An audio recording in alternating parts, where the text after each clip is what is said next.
Greetings from Asia, and thank you for the introduction. It is such a privilege to be able to speak to you today and share stories.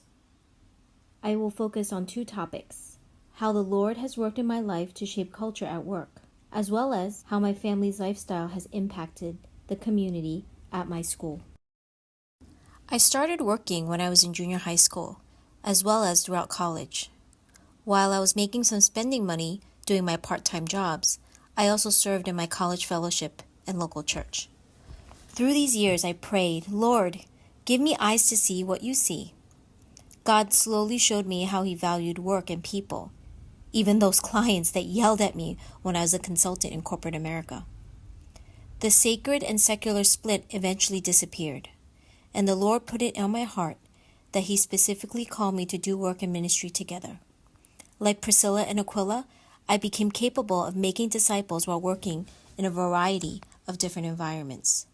For my second career, I chose to become a teacher, as the Lord revealed to me that this would be where my passion would meet one of the greatest needs in this world. And so, along with my husband, we took off for Asia over a decade ago to partner with others and to build up the church. We had many highs and low points along the way. There are many stories I could share. Today, I want to discuss two areas.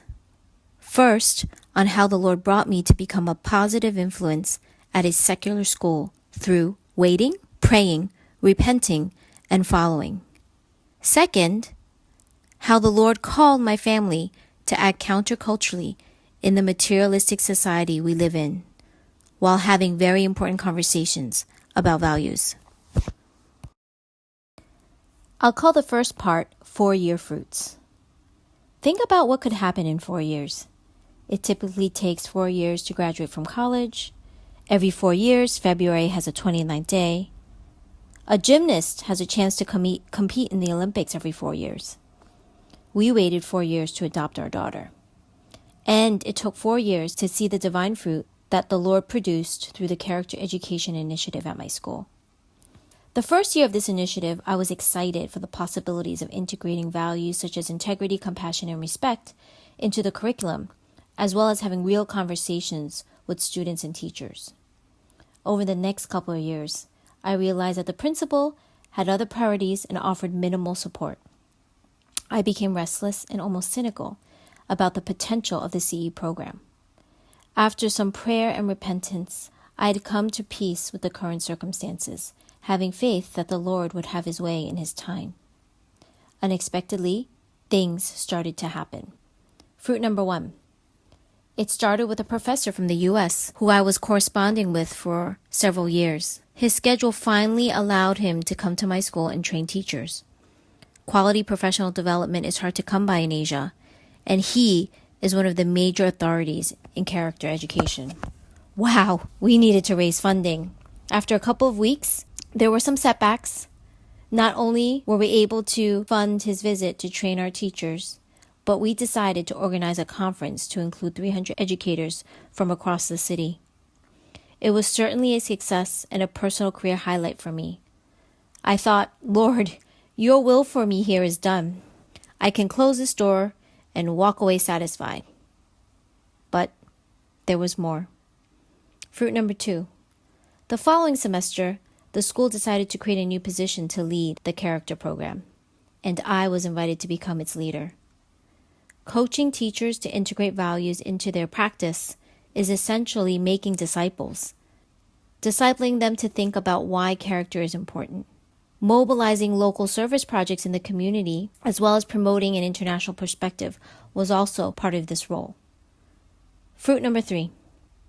As if that was not enough, a couple of months later, I was invited to present a keynote address at our host nation's first national conference on character. It was over the top, beyond what I could ever imagine would happen.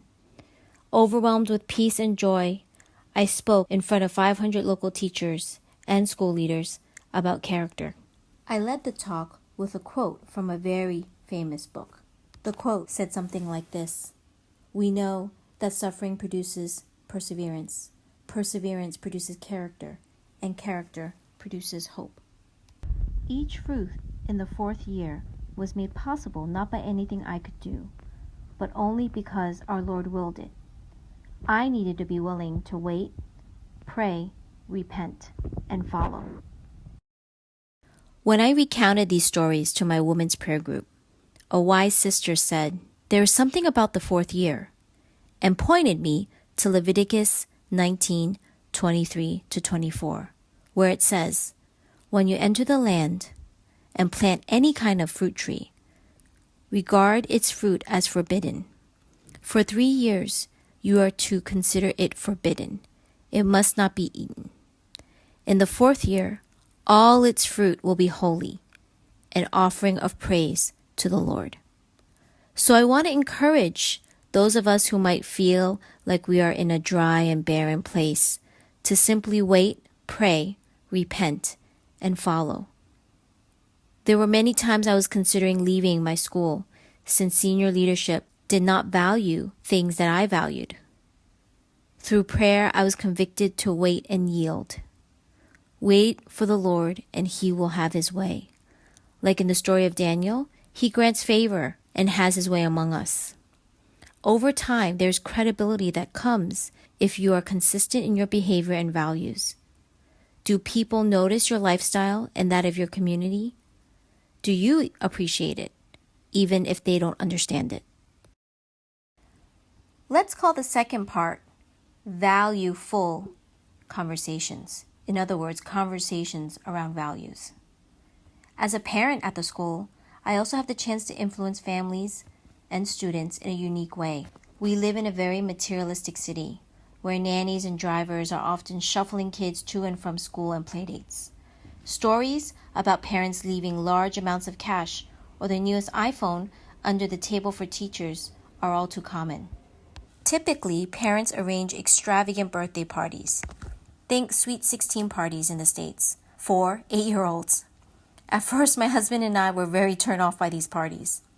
However, once we decided to throw a party at the request of our son, who wanted to invite his friends and his whole class. We rented out a few lanes at the bowling alley and had pizza and cake. Then, our friend used her phone to play some tunes over the speaker system, and the children spontaneously kicked off a dance party. It was very chill. Conversation number 1.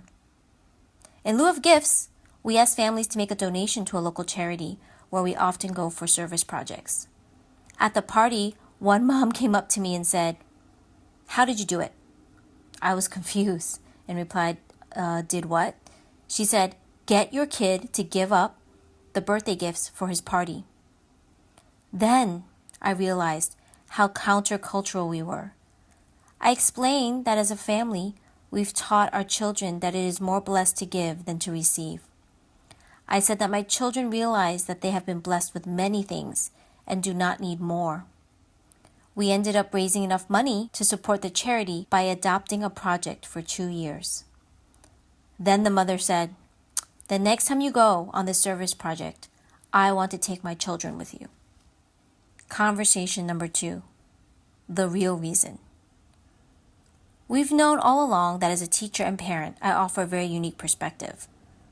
But we just started capitalizing on this last year by using this unique identity that the Lord has given me to target certain families. Who wouldn't want to get to know a teacher and her family at the school? It's like a 2-for-1. And so we started hanging out with a few families we regularly saw at soccer training or who lived in our neighborhood. One family happened to be my daughter's soccer team buddy, who carpooled with us every week. This allowed for deeper conversations in the car. We had a conversation about money one day. They are very wealthy and live in a penthouse of a tall building in the center of downtown. This self-made man and father said, "How can I help my son grow up with the values I had, as everything is almost handed to him on a silver platter?" His wife chuckled, "You can't exactly tell him you're poor." The dad looked lost. Later, he told us the real reason he likes to hang out with us. He said, "Actually, we really like hanging out, not because your daughter and my son are on the same soccer team. Instead, we really think that your son is a good role model for our son. I've watched the way your son interacts respectfully with you and how he takes care of his sister. We want our son to be that way too. Conversation number 3, camp. Well, this one is actually more about creating space for valueful conversations. This summer, my husband, on top of his very high demanding job, decided that he would organize a basketball camp for our children and their friends. We invited a mix of children at our school and church. The coach we hired was also a believer and decided to incorporate VBS-type discussions and games after the 2-hour morning practice. He focused on character traits such as integrity, resilience. One of the boys from the church really got it and said, "My job is to show his love to these other children." I was so proud of him. Several moms commented that they really did not know what to do with their children this summer before we sent an invitation to the camp. Several children complimented on how good the coach was. This is just one example of how the Lord has put it in my family's heart to bring church to others. I'm certain there are many more valuable conversations that happen during these 2 weeks of camp. The Lord calls us to deeply engage in the world so that we may serve the world. Yet, we must not lose our distinctive spiritual identity. It begs to question, are you adding value to your community? As Tim Keller often challenges us, are people saying, "I don't care what those people believe, but boy, our community would be missing out if they were not part of it." Each of these 3 conversations engage the dominant culture in ways that reveal the distinctiveness of the values of the kingdom of God. As I reflect on these stories from Asia, my encouragement to you is to proclaim kingdom values as they are needed in secular settings. Engage the dominant culture with conversations that matter. Share ideas that are countercultural and be ready to really listen to responses. What are your values? What does your family value? What do you hope your children will value? As Pat Gelsinger noted in last year's conference, values are like sermons, but without scripture. I also want to encourage you to pray regularly in small groups. Listen to each other and speak words of encouragement to one another. Amazing things happen when we pray together. For a long time, I thought I was one of 2 believers in my organization. And if you feel that way, I implore you to get your small group church or others to pray for more like-minded colleagues.